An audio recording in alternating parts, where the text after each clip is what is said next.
자, 매매 보겠습니다. 우리 해약금에 의한 계약 해제 한번 볼게요. 매매 당사자 일방이 계약 당시 금전 기타 물건을 계약금, 보증금 등의 명목으로 상대방에게 교부한 때는 당사자 간에 다른 약정이 없는 한 당사자 일방이 이행에 착수할 때까지 교부자는 이를 포기하고 수령자는 배액을 상환하여 매매 계약을 해제할 수 있다. 이 경우에 처음서부터 약속을 해 놓은 겁니다.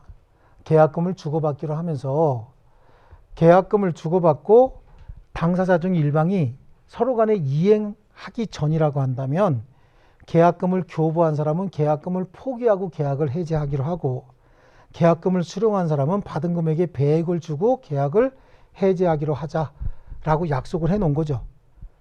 그 약속한 내용대로 계약을 해제할 때는 채무불이행이라고 부를 수가 없는 거잖아요. 제 얘기 들리십니까? 네. 뭐라고 약속을 했어요? 이 돈을 가지고 해약금으로 삼자. 그러니까 한 사람이 상대방에게 주는 거야. 100만 원을 내가 여러분한테 줬어요. 계약금으로. 그럼 여러분이 받아놓은 거죠. 근데 제가 계약을 해제하고 싶다고. 그럼 100만 원 여러분 가지세요. 라고 하는 거잖아요. 그럼 나한테 손해가 얼마요? 100만 원 손해가 생겼죠. 예. 이렇게 해서 계약을 해제하기로 하자. 그만큼 손해보고. 여러분이 계약을 해제하고 싶으면 받은 금액의 배액을 나한테 줘야 되죠. 여러분이 손해야 이익이야? 무슨 손해야? 똑같지. 100만 원은 나한테 받아놓은 돈이잖아요. 그럼 계약 해지하려면 나한테 되돌려줘야 되죠. 그리고 여러분한테 손해가 100만 원이 있어야 될 거 아니냐고. 그러니까 받은 금액의 배액을 줘야지. 계약을 하면서 무조건 나만 손해보고 여러분 나는 안 돼. 그러면 안 되지. 그렇지 않습니까? 그래서 배액을 상환한다는 얘기가 꼭 더 주는 거 아니라고. 아시겠죠? 둘 다 해약금을 100만 원으로 했으면 해약을 할 때 100만 원의 손해가 생기기로 약속을 한 거야. 그러니까 추가적으로 손해배상 청구할 수 있어요, 없어요? 없다는 얘기지. 아시겠죠? 예, 그래서 계약금을 해약금으로 해서 계약을 해지할 때는 상호 간에 원상 회복해 줄 것도 없어요. 왜 원상 회복해 줄 게 없을까? 설명을 들어야 되는데 뭐가 그렇게 궁금할까? 조금 이따 줄 쳐줄 텐데. 자, 계약금을 해약금으로 해서 계약을 해지할 때는 손해배상도 청구할 수 없어요. 왜냐하면 손해배상을 미리 지금 정해놓은 거야. 얼마씩 손해보자라고 정해놓은 거야. 미리 약정을 해놓은 거고요. 또 원상회복도 청구할 게 없습니다. 계약이 해제가 됐는데 서로 주고받고 되돌려줄 게 없어요. 왜냐하면 당사자 중 그 누구라도 이행에 착수한 게 없습니다.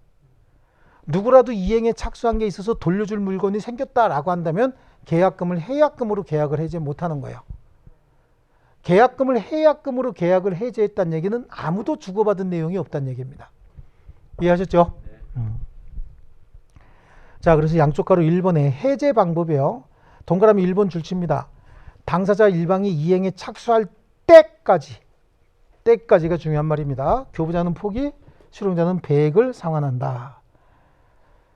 자, 이때 동그라미 3번으로 가면 수령자는 해제하겠다는 의사표시만 가지고는 안 되고 현실적으로 배액을 이행 제공해야 계약을 해제할 수 있다. 자, 이게 뭐냐면 계약금을 교부한 자는 계약금을 줬죠.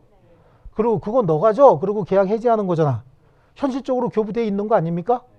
그러면 계약금을 수령한 자가 계약을 해제하려면 요거만 갖고 야 배액 줄게 이거 갖고 안 된다는 얘기야. 계약금을 준 사람은 현실적으로 주고 그거 너가 줘. 그리고 해제하는 거 아닙니까? 그러니까 계약금을 수령한 자도 배액을 갖다 주면서 이거 너 갖고 나 계약을 해제할래 라고 해야지 입만 가지고는 안 된다는 뜻입니다. 아시겠죠? 다만 상대방이 수령을 하지 않는데 배액을 갖다 주면서 계약 좀 해제하자 그랬더니 귀를 막고 뛰쳐나가면서 몰라 난 안 들었어 그러고 나간다고. 그 수령을 거절했답니다. 그럼 공탁까지 해야 되느냐? 그럴 필요는 없다는 얘기야. 언제든지 받아갈 수 있는 객관적 상태만 만들어 놓으면 되는 거죠. 그래서 저 사람한테 줘야 될 해약금이 200만 원이다. 그럼 200만 원을 은행 통장에다 놔주고 언제든지 계좌번호 보내 바로 쏠게 그러면 되는 거야. 그럼 이행에 착수했다고 보는 겁니다. 반환 제공에 착수한 거예요. 그래서 공탁까지 할 필요는 없다. 자, 행사기간입니다. 해지할 수 있는 기간은 당사자 중 일방이 이행에 착수할 때까지다. 그죠? 여기서 동그라미 2번으로 갑니다. 여기 줄칩니다. 당사자 일방이란 매매계약의 각 당사자 중 어느 일방을 말한다. 따라서 매도인이 이행에 착수한 바가 없어도 매수인이 스스로 중도금 중 일부를 줬대 이행에 착수했다. 그럼 매도인, 매수인 양 당사자는 더 이상 해약금에 의한 계약을 해지할 수가 없다. 자, 됐고요. 그 다음에 다음 페이지 보시면요. 353페이지죠. 해약금에 의한 해제의 효과입니다. 동그라미 1번 줄칩니다. 해약금에 의해서 계약이 해제가 되면 계약은 소급해서 실효가 됩니다. 그리고 동그라미 2번도 줄칩니다. 해약금에 의한 계약 해제는 채무 불이행을 원인으로 한 게 아니라 미리 약속한 내용을 원인으로 하고 있죠. 손해배상의 문제는 발생하지 않으며 이행한 것도 없으므로 원상 회복의 의무도 발생하지 않는다. 그거 줄쳐 놓으시고요. 다음 페이지 보시면 계약이 이행이 되면 계약금 어떻게 해야 됩니까? 돌려줘야 되죠. 계약이 이행이 되면 계약금 돌려줘야 된다고. 왜 계약이 이행이 되면 계약금을 돌려줘야 될까요? 계약은 매매계약과 별개의 계약이잖아요. 그렇죠? 매매계약과 별개의 계약이기 때문에 계약이 이행이 됐다는 얘기는 계약금 계약 체결의 목적을 달성했다 그런 얘기예요.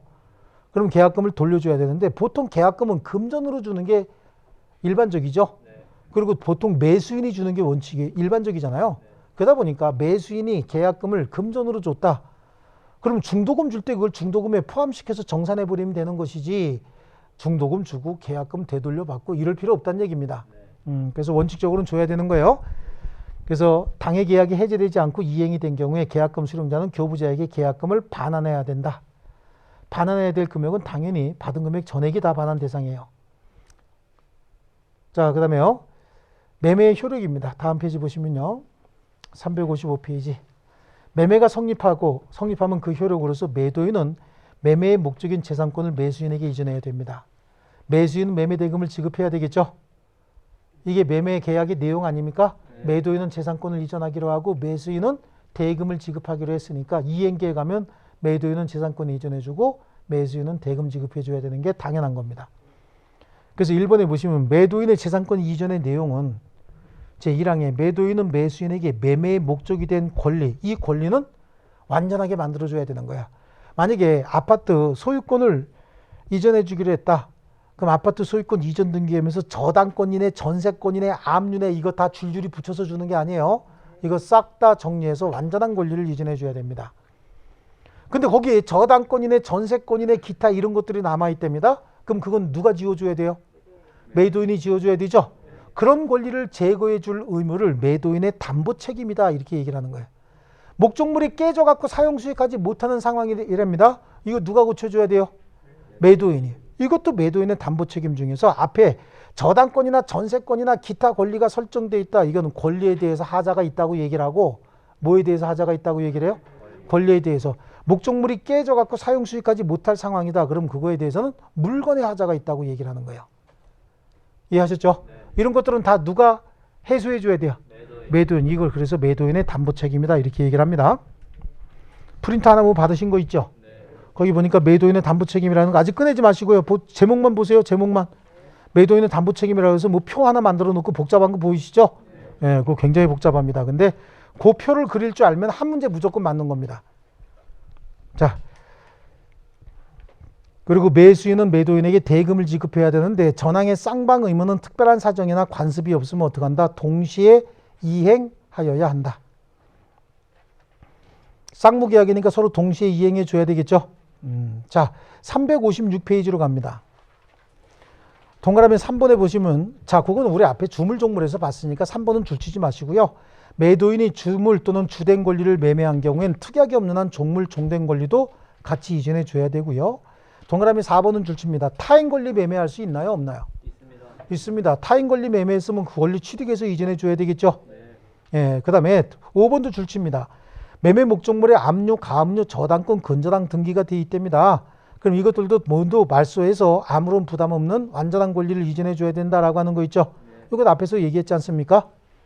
그리고 이건 동시 이행해야 되는데 자, 밑으로 내려가면 2번에 매수인의 대금 지급 의무 있지 않습니까? 찾으셨나요? 네. 거기 의의에 동그라미 2번 특약이 없는 한 매수인의 대금 지급 의무는 매도인의 재산권 이전과 무슨 관계? 동시 이행 관계에 있다. 아시겠죠? 쌍무계약이니까 서로 간에 동시 이행해야 돼요. 근데 이거는 혹시 매도인이 대금 먼저 주기로 약속할 수 있어요? 없어요? 특약으로. 그 특약이 매수인에게 불리해도 할 수 있나요? 네. 네? 매수인에게 일방적으로 불리하다라고 하더라도 그 특약이 유효입니까? 네. 예. 유효입니다. 예. 잘 안 걸리는데? 그래서 585조에 보면은 자, 매매 당사자 일방에 대한 의무 이행 기한이 있으면 상대방의 의무 이행에 대해서도 동일한 기한이 있는 것으로 추정한다 이렇게 돼 있죠. 이게 무슨 소리냐? 쌍무계약이기 때문에 그래요. 쌍무계약이기 때문에 일방 당사자가 이행할 때 상대방도 이행해야 될 의무가 있거든요. 그러니까 한 사람의 의무 이행 기한을 정했다. 그럼 상대방도 같은 시기에 이행 기한이 정해진 걸로 보게 되는 겁니다. 대금은 어디서 준다 그랬습니까? 채권자 주소지 또는 영업소에서 준다 그랬죠. 그걸 뭐라 그래? 지참채무라고 하거든요. 그래서 대금 지급 채무는 금전채무로서 지참채무에 해당합니다. 채권자 주소지 또는 영업소에서 지급한다. 근데 매매 목적물 인도와 동시에 대금을 지급한다. 이건 뭐죠? 현실 매매라는 얘기잖아요. 그 인도 장소에서 대금 지급해 줘야 되겠죠? 아까 물 사면서 대기 어디시오라고 물어보면 물 뺏겨갖고 맞는다 그랬잖아요. 그 다음에 대금 지급 거절권과 매도인의 공탁 청구인데, 자, 권리 주장자가 있는 경우에 대금 지급 거절권이야. 자, 매수인이 중도금을 주러 가서 봤더니 누군가가 목적물에 압류가 들어와 있는데 매매 대금 5억인데 압류가 4억이 들어와 있네. 오늘 중도금 2억 주기로 했는데. 그러면 원래 매매 대금 5억에서 2억 빼고 나면 잔존가치 3억밖에 안 되는데 압류는 4억 들어와 있대요. 그러면 이건 중도금 2억 다 줄 일이 아니잖아. 같이 계산해서 1억 원만 줘야 되죠. 그리고 나머지는 압류 해지되면 그때 주겠다라고 할 수 있다는 얘기예요. 이게 대금 지급 거절권이에요. 그래서 매매 목적물에 대하여 권리를 주장하는 자가 있는 경우에, 그래서 매수인이 매수한 권리의 전부나 일부를 잃을 염려가 있을 때 매수인은 동그라미 쳐야 됩니다. 그 위험의 한도 내에서 대금의 전부 또는 일부 지급을 거절할 수 있다. 근데 매도인이 상당한 담보를 제공한 때는 또 그러하지 아니하다. 이렇게 얘기하고 있습니다. 에듀윌 유료 회원만의 라이브 클래스. 두 번째 시간 보겠습니다. 이제는 머리 앞에 세로 갑니다. 자, 정신 차리시고 이번에 합격 진도 나갑시다. 누구세요? 전 애들 교수인데요. 제가 늘 가까이 있으니까 이번엔 합격. 집에서도 학원처럼 공부하는 혜택. 오직 에듀윌 유료 회원에게만. 에듀윌. 우와, 진짜 가까이 계시네요. 전조의 경우 매도인은 매수인에게 대금의 공탁을 청구할 수 있다. 여기서 시험에 나올 수 있는 건 그 위험의 한도 내에서 요거예요. 위험의 한도 내에서만 대금 지급을 거절할 수 있지 전액 무조건 다 대금 지급 거절하는 거 아니에요. 그럼 조금 아까 예를 든 것 중에서는 중도금 1억 원은 줘야 된다 그런 얘기죠. 1억 원은 주고 나머지에 대해서만 대금 지급을 거절해야 돼요. 위험의 한도 내에서. 아시겠죠? 그래서 밑에 있는 판례도 그겁니다. 근저당 설정 등기가 있어서 완전한 소유권 이전을 받지 못할 우려가 있을 때 매수인은 근저당권의 말소 등기가 될 때까지 등기상에 담보 한도 상당한 대금 지급을 거절할 수 있다. 담보 한도 내에서만.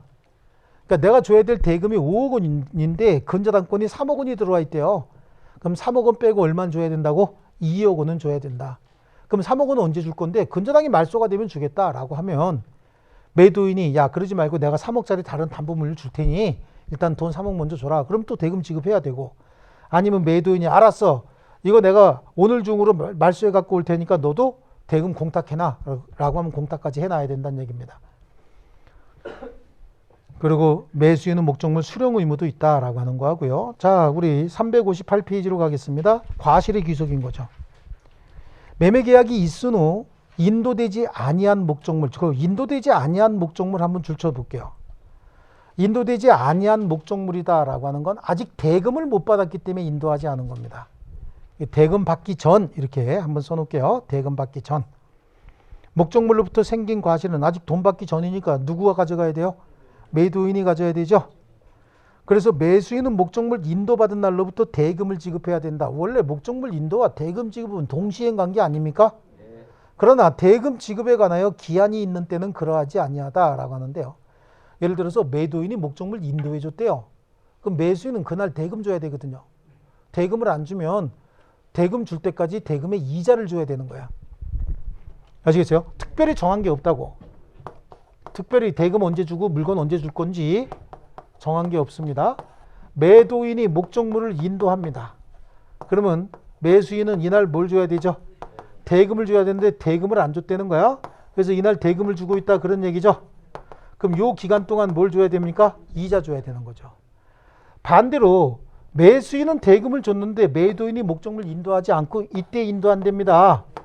그럼 요 기간 동안에 목적물로부터 생긴 과실도 같이 줘야 된다는 얘기예요. 동시 이행 관계에 있기 때문에 그런 겁니다. 그러나 대금 지급에 기한이 있는 때는 그러하지 아니하다. 그건 뭐냐면 목적물 먼저 인도받고 대금은 나중에 주기로 했대요.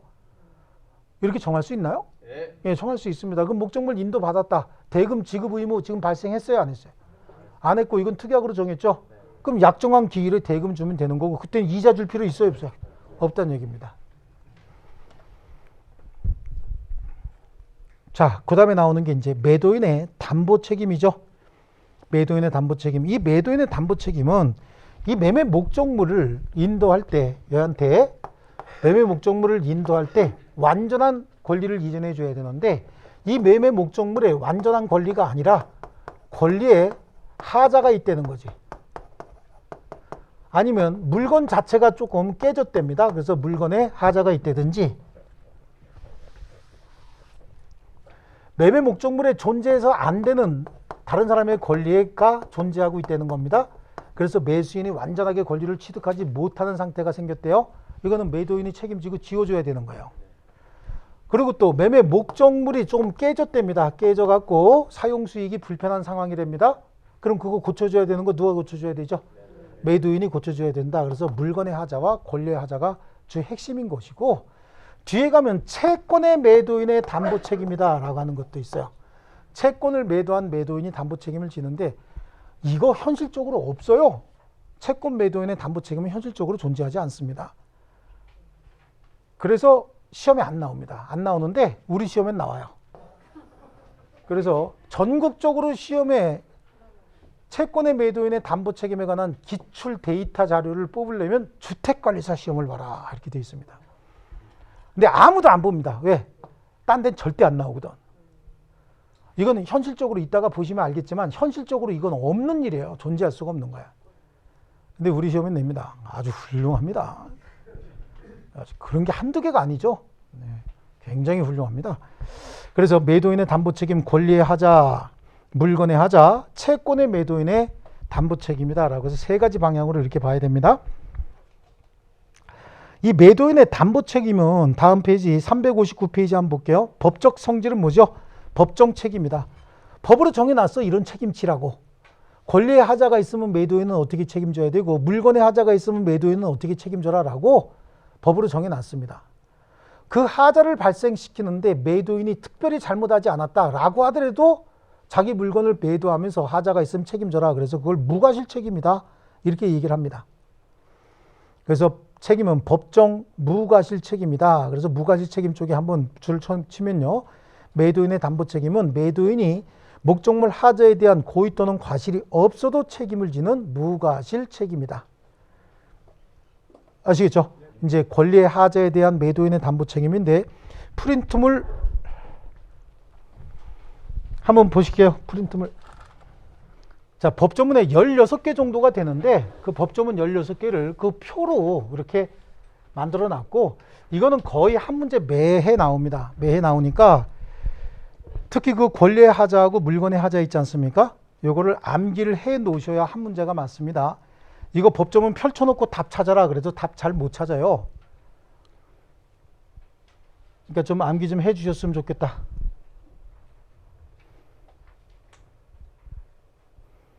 글씨 보이십니까? 저 TV에도 보이나요?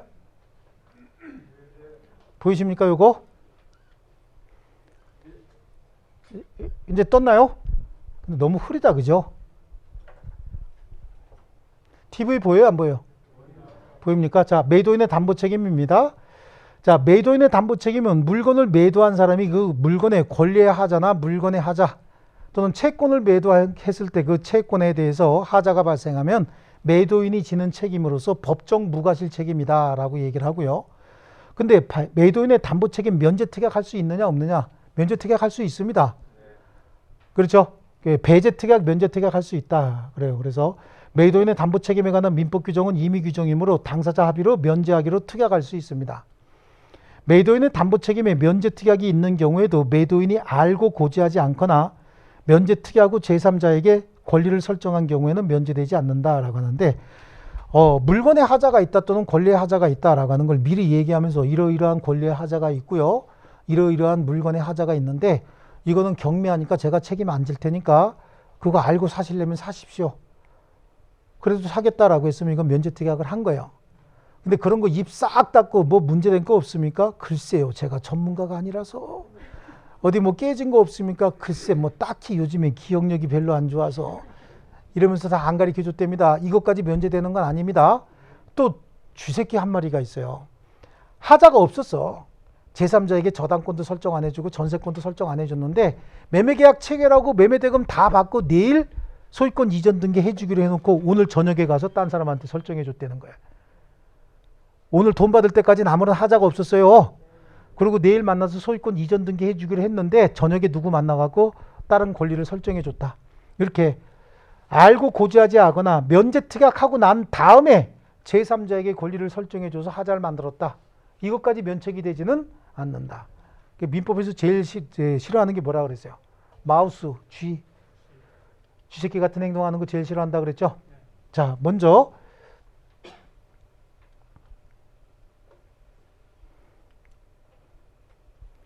권리의 하자부터 한번 볼게요. 자, 매매 목적물에 권리의 하자가 있다. 자, 이렇게 해서 갑이 이러한 권리를 이전해 주기로 하고 매수인은 매매 대금을 주기로 했습니다. 근데 이 목적물의 물건 자체가 아니라 매수인이 완전한 권리를 취득하지 못하는 상황이 됐다는 얘기예요.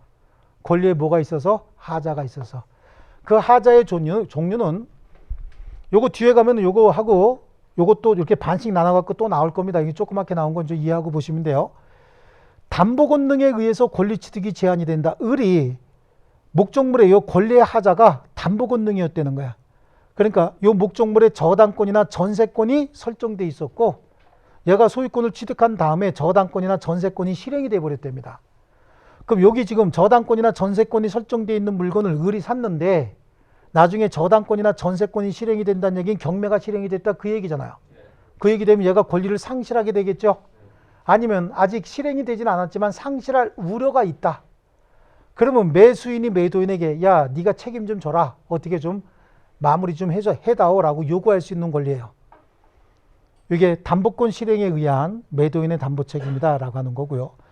요건 전부 타인의 권리 매매는 뭐냐면 요 목적물이 갑이 매도인이라고 지가 팔긴 했는데 목적물이 지 소유가 아니고 다른 사람 소유인 거예요.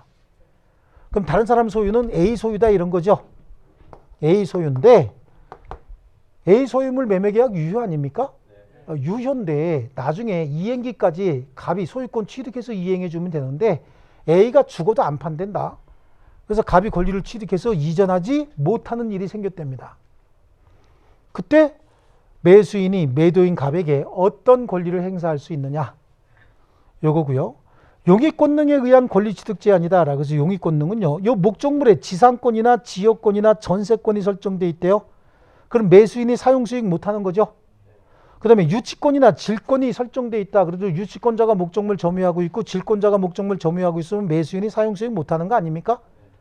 그래서 매수인이 자기 완전한 권리를 취득하지 못할 때 매도인에게 어떤 요구를 할 수 있느냐 이거고요. 일부 타인의 권리 매매다라고 해서 이거 사기로 했는데 여기 지금 뭐 구분 소유의 객체가 되는 이런 물건들인데 다 사기로 했는데 여기는 또 다른 사람 소유물이 들어가 있더라는 얘기입니다.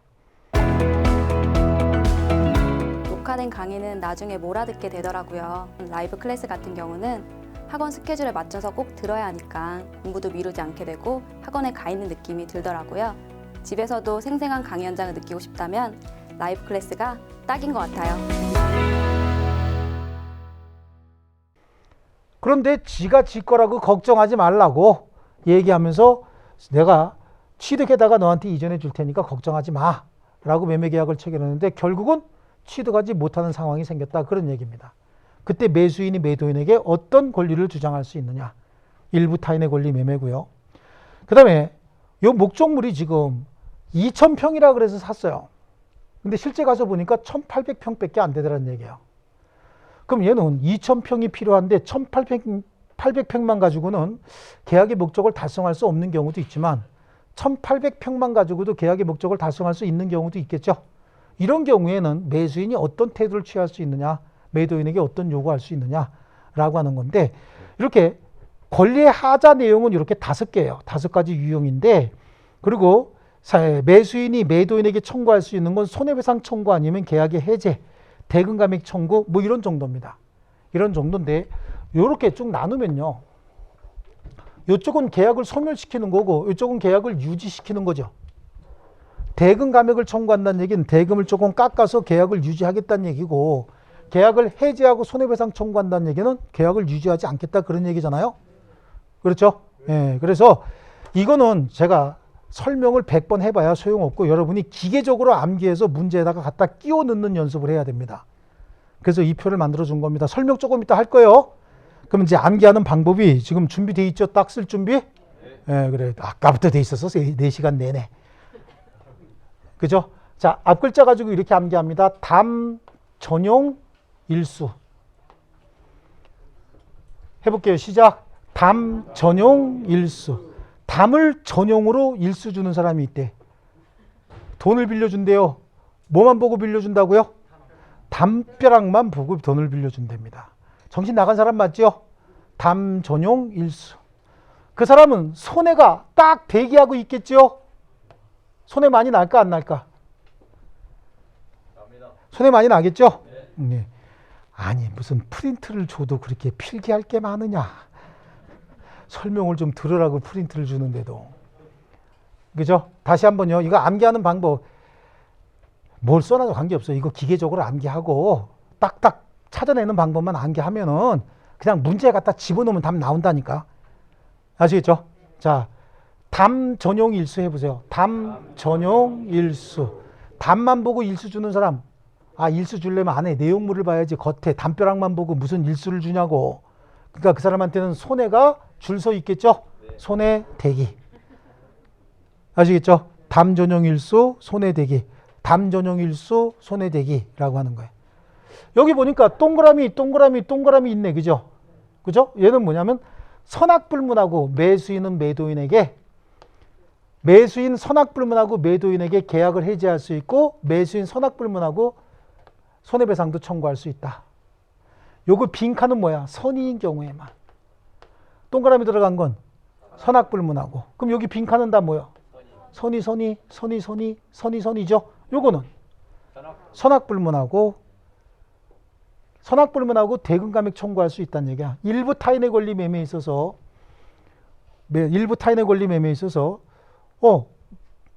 매매 목적물의 일부가 타인의 권리에 속했고, 그래서 매도인이 이 권리를 취득해서 매도인에게 이전할 수 없게 돼버렸다는 거예요.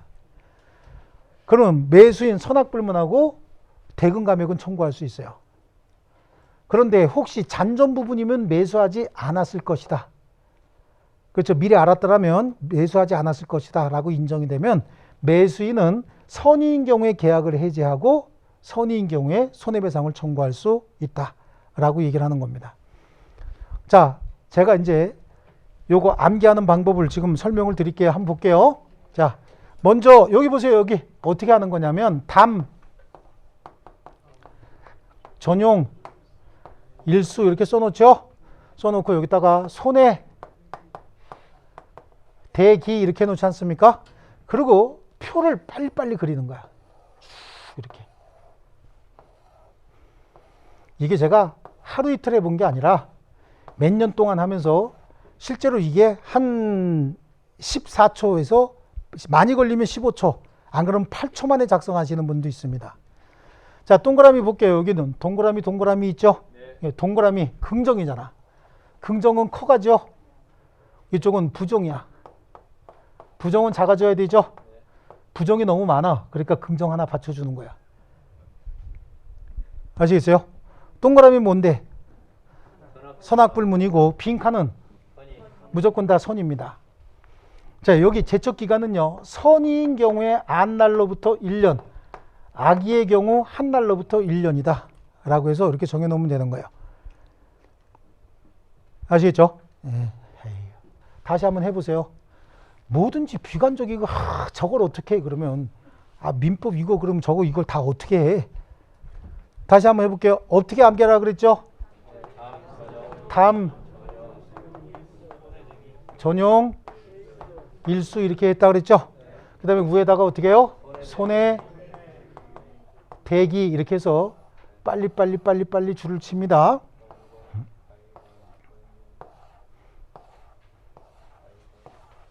자, 여기 긍정부터 시작해야 되죠? 긍정. 얘네하고 여기 전 반대라 그랬잖아요? 여기는 계약을 소멸시키는 거니까 이렇게 뭐죠? 여기 가이가 너무 많죠? 그러니까 공 하나 붙였다고. 아시겠습니까? 자, 이건 뭘 얘기하는 거야? 담보, 목적물에 담보 권능이 들어가 있다는 거죠. 근데 그 담보 권능이 나중에 실행이 됐다. 그럼 쉽게 얘기하면 저당권이 설정되어 있는 물건을 샀는데 저당권 실행 경매가 있었다는 거예요. 그래서 매수인이 취득한 권리를 상실하거나 상실할 염려가 있다. 그럼 매수인은 선악불문하고 계약을 해제하고 선악불문하고 손해배상도 청구할 수 있습니다. 매도인에게요. 아시겠죠? 이거는 권리 전체를 잃어버린 거 아닙니까? 그러니까 계약을 대금 감액으로 해결할 수 있는 게 아니죠. 그 다음에 권리의 행사 기간도 정해질 필요가 없는 거야. 권리 자체를 잃어버렸기 때문에. 자, 이번에는요. 매매 목적물 전부가 매도인 소유가 아니고 제3자 다른 사람 소유였다는 거죠. 매매 계약은 유효인데 매도인이 목적물 취득해서 소유권 이전 등기를 해줘야 되는데 소유권 이전 등기를 못 해주고 있다는 겁니다. 그럼 매수인은 선악불문하고 계약을 해제하고 다만 손해배상을 청구하려면 선의의 매수인만 손해배상을 청구할 수 있다. 자, 상황이 이렇게 되는 거야. 요 물건이 갑소유가 아니고 A 소유라는 걸 을도 잘 알고 있어요. 을도 잘 알고 있는데 직접 가면은 자기한테는 안 팔어. 얘가 집안이 왼수 집안이라. 지금 안 파니까 친한 갑한테 부탁을 하죠. 뭐라고? 야, 네가 나 대신 가서 좀 사다가 나한테 주면 안 되겠니? 그랬더니 갑이 나한테는 팔을까? 내 노력은 한번 해볼게. 이렇게 얘기를 하고 간 거죠. 가갖고 야, 너 이거 좀 팔지? 그랬더니 A가 너 을 부탁받고 왔지 요놈아. 그러고 안 팔았다는 거야. 그랬더니 갑이 와가지고 야, 들켰다. 네 부탁받은 거 벌써 알더라. 야, 그래서 못 샀다. 그럼 갑이 을과 매매계약을 어떻게 해야 돼? 선악불문하고 알고 있었어도 매매계약은 해제해야 될 거 아닙니까? 갑하고 을 사이 매매계약은. 그죠? 뭔 소린지 몰라요? 상황만 길어지면 아주 그냥 머리를 흔드네.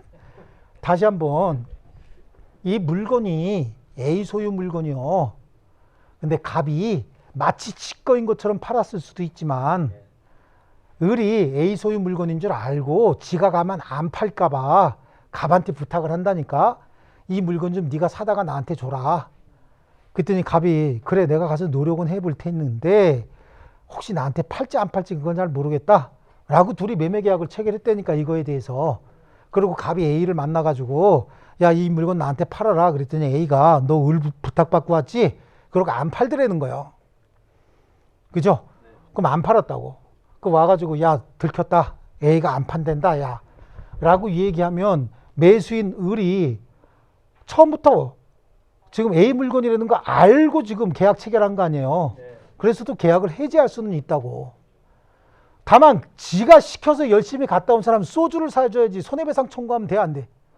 안 되지. 그러니까 손해배상은 선의인 경우에만, 매수인 을이 그 사실을 몰랐던 경우에만 손해배상을 청구하는 거지 알았던 경우에는 손해배상 청구하지 못한다고. 이해하셨습니까? 자, 그 다음에 용익권능이 목적물에 설정돼 있었다는 거야. 자, 여기에 전세권이나 지역권이나 지상권이나 유치권이나 질권자가 목적물을 점유하고 있다는 겁니다. 그러면 매수인이 목적물 사용 수익하지 못한다 그런 얘기 아닙니까? 목적물 사용 수익하지 못할 때 매수인이 어떤 목적으로 이걸 샀느냐? 자기도 투자 목적으로 이걸 샀다는 거야. 매수인 지금 살 집 별도로 있어. 자기가 거주할 집은. 근데 이거는 투자 목적으로 살라 그랬다고. 근데 여기 안 그래도 사용수익권자가 이때죠. 이때 매수인은 해당 목적물에 사용수익하지 못해도 목적은 달성할 수 있는 거 아닙니까? 아니면 해당 목적, 얘가 거주할 집이 없으면 자기가 들어가서 사용수익 해야 되는데 얘네들이 붙들고 있으면 사용수익 못하는 거잖아. 그럼 매수인이 매매 목적을 달성하지 못하는 경우가 해당하겠죠. 어떤 경우에 해당하든 매매 목적을 달성할 수 있으면 계약은 해지하면 안 되고 뭐만 해야 돼? 손해배상만 청구하겠지만 계약의 목적을 달성할 수 없으면 계약을 해지하고 손해배상도 같이 청구할 수 있는 거예요. 일부 타인의 권리 매매 볼게요. 일부 타인의 권리 매매. 이 부분이 매도인 소유가 아니고 다른 사람 소유라고요. 다른 사람 소유인데 매도인이 자기가 잘 알아서 갖다 팔겠다고 했어요. 걱정하지 마, 내가 사다가 너한테 이전해 줄게 라고 얘기를 했다고요. 그래서 매매계약을 체결하면서 이게 전체가 2,000평이 돼야 되는데 이 부분이 없으면 나는 계약의 목적을 달성할 수 없습니다. 이 경우에는 이런 계약을 체결해서는 안 되는 거죠. 그럼에도 불구하고 이 부분이 없어도 매매의 목적을 이 부분이 없으면 매매의 목적을 달성할 수 없다는 걸 잘 알면서도 이런 계약을 체결했다.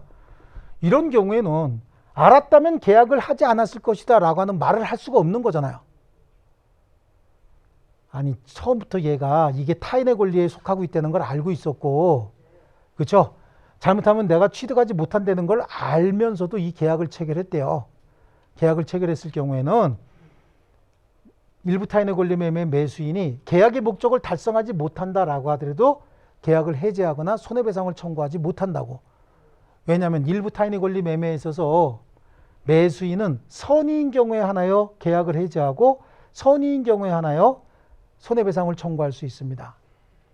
다만 이럴 수는 있지. 이 목적물이 없어도 매매계약을 체결했을 것이다. 즉 이게 없어도 매매 목적을 달성하는 데는 아무런 지장이 없다. 그럼 뭘로 해결하면 되는 거죠? 대금감액만 청구하면 되는 거지. 요만큼의 대금감액을 하면 되는 거 아닙니까? 그렇죠? 예. 그래서 해결하면 되는 거고, 수량 부족 일부 멸실이다라고 하는 거죠. 자, 요거는 뭐 이렇게 한번 볼게요. 이쪽으로 볼까요?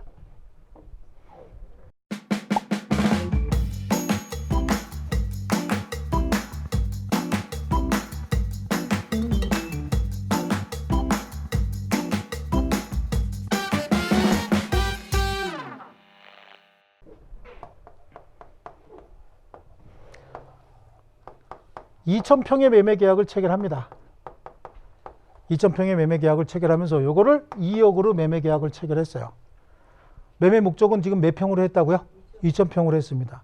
근데 이게 실제로는 1,800평밖에 안 되는 거예요. 실제는요. 수량 부족이죠. 일부 멸실입니다.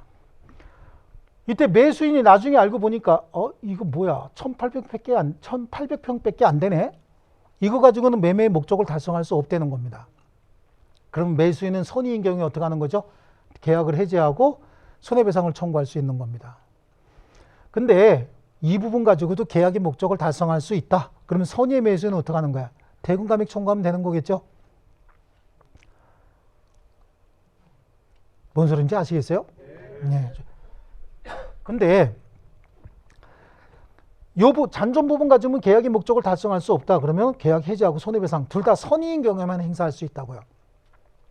그리고 이 대금감액 청구 내지 계약 해제 손해배상 청구할 때는 처음부터 이게 타인의 물건이라는 걸 알았던 악인은 법률행위 한 날로부터 1년이고, 선의인 경우에는 하자가 발생했음을 안 날, 그러니까 일부 타인의 권리 매매 같으면 하자가 있음을 안 날이 아니라 매수인이 나머지 부분을 매수해서 소유권 이전 등기를 해줘야 되는데 매도인이 이 부분에 권리를 취득해서 이전 등기 해줘야 되는데 이 부분에 대한 권리를 취득하지 못하게 확정이 된 걸 안 날로부터 1년 이내에 담보 책임을 물으면 된다라고 하는 거예요.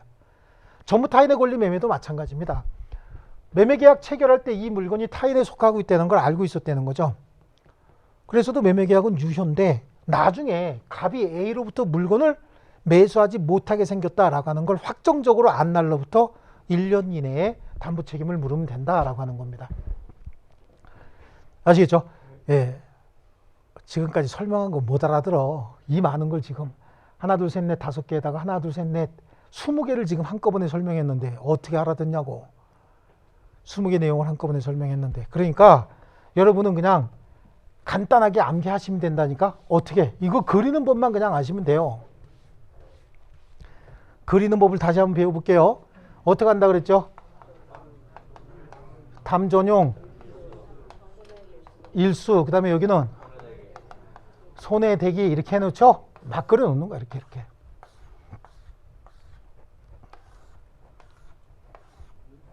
이렇게 놓죠? 그 그다음에 여기 뭐야? 동그라미. 공공. 가에는 줄어들어야 될 거 아니겠어요? 이쪽 동네 X가 너무 많으니까 여기다 공 하나 붙이라고.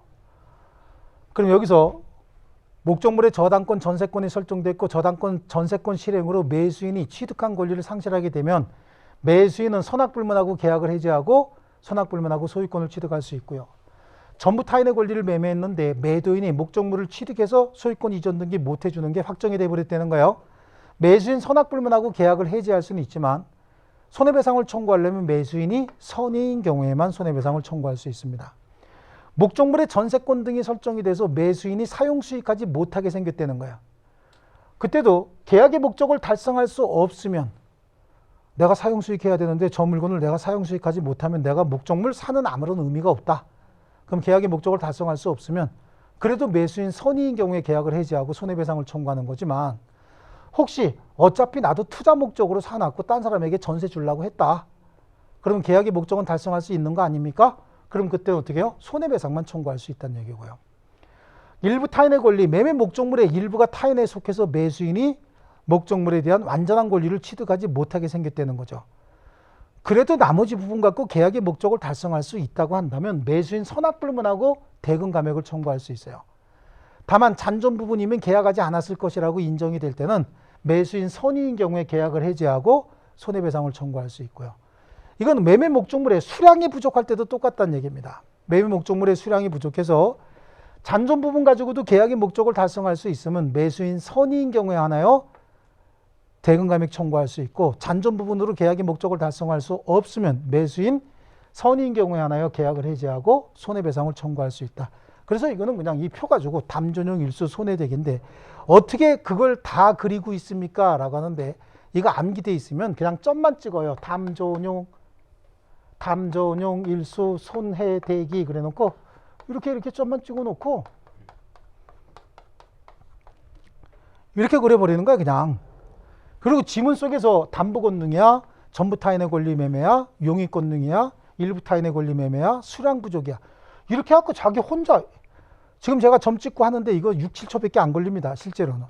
이거 담전용 일수 쓰고 칸칠 필요도 없어. 암기돼 있으면. 그리고 지문에 갖다가 끼워 넣기만 할 줄 알면 무조건 이건 맞습니다. 아시겠습니까? 예, 연습은 여러분이 하셔야 돼요. 자, 요거 하나씩 이제 또 설명이 들어갈게요. 자, 여기 지금 좀 더, 자, 담보 권능에 의한 권리 취득 제한이다. 라고 해서 저당권 전세권이 실행이 됐다든지 아니면 똑같은 게 가등기에 의한 본등기가 경료됐대요. 그러면 가등기 먼저 을에게 해주고 병에게 소유권 이전 등기 해줬는데 가등기에 의한 본등기가 경료가 되면 병명의 등기는 직권으로 말소가 돼버렸죠. 그때 똑같이 보겠다는 얘기입니다. 매수인 선악불문하고 계약 해지하고 선악불문하고 손해배상 청구할 수 있고 제척기간 정해놓지 않았습니다. 대금 감액으로 해결할 수 있는 게 아니고 전부 타인의 권리 매매했다. 이 경우에 매수인 선악불문하고 계약을 해지할 수 있고 선의인 경우에 한해서 손해배상 청구할 수 있고 지상권, 전세권 등이 설정이 돼서 매수인이 목적을 달성할 수 없으면 선의인 경우에 하나요 계약을 해지하고 손해배상 청구하는데 목적을 달성할 수 있으면 해제는 못하고 뭐만 해야 돼요? 손해배상만 청구할 수 있고 이거는 안날로부터 1년, 한날로부터 1년 둘 다 안날이죠 사실은요.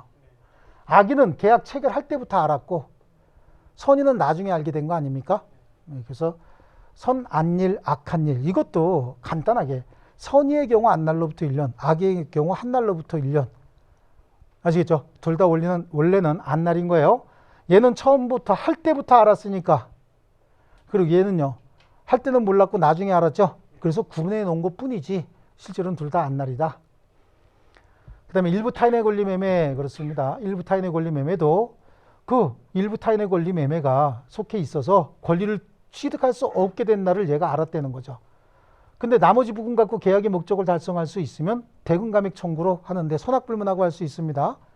하지만 나머지 부분이 내게 안 된다라고 하는 걸 알았다면 계약하지 않았을 것이다. 선의인 경우에 계약 해제, 손해배상 청구. 수량 부족 일부 멸실도 대금 감액 청구도 선의인 경우에 할 수 있고 또 계약의 목적을 달성할 수 없으면 선의인 경우에 계약 해제하고 손해배상 청구. 자, 여기 있는 표나 이거나 똑같은 겁니다. 그 다음에 이거하고 이것도 똑같은 거죠. 이 시험장 가면 여러분이 이렇게 딱 해서 그냥 시험장 가갖고 담전용 일수 손해대기만 암기하고 있으면 갖다 집어넣는 거 지문에 용의 권능에 나와서 담전용. 오, 그러네. 그쵸? 선의인 경우에 계약 해제, 그 다음에 선의인 경우에 손해배상, 목적을 달성할 수 있느냐 없느냐 요것만 찾아서 넣으면 된다고. 이해하셨습니까? 자, 그 다음에 이번에는 준용규정이라고 해서 앞에서 설명한 거야. 담보 권능에 의한 행사와 매도인의 담보 책임은 가등기가 경유된 물건을 물건의 매수인이 가등기에 기한 본등기가 경유됨으로 인해서 권리를 상실한 경우에 준용한다. 가압류가 있는 경우에도 그대로 준용하겠다라고 하는 거고요. 또 저당권의 목적이 된 지상권 또는 전세권이 매매의 목적이 된 경우에도 준용한다.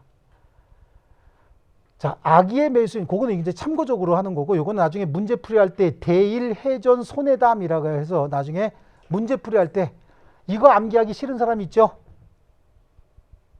이거 암기하기 싫은 사람 별도로 제가 요거 가지고 이게 이제 그러니까 이거는 80% 정도밖에 해결이 안 되는 거예요. 근데 이것도 암기하기 싫으면 요거 가지고 설명을 드릴 겁니다. 지금 설명드릴 건 아니고요. 자, 그 다음에 물건의 하자에 대한 담보 책임이에요. 여긴 중요한 말이 있습니다. 매수인이 뭐일 때? 선이면서 무과실일 때. 하자를 안 날로부터 6개월 이내에만 행사할 수 있다. 근데 그 목적물이 특정물인 경우에는 특정물의 하자로 인해서 목적을 달성할 수 없으면 목적을 달성할 수 있으면 계약을 해지하면 안 되죠. 뭐만 한다고? 손해배상만 청구하는 것이고, 그 하자로 인해서 목적을 달성할 수 없다면 계약 해지하고 손해배상도 같이 청구하는 겁니다. 근데 처음부터 특정물이 아니고 종류물이 당사자 지정에 의해서 특정이 된 경우 그렇습니다.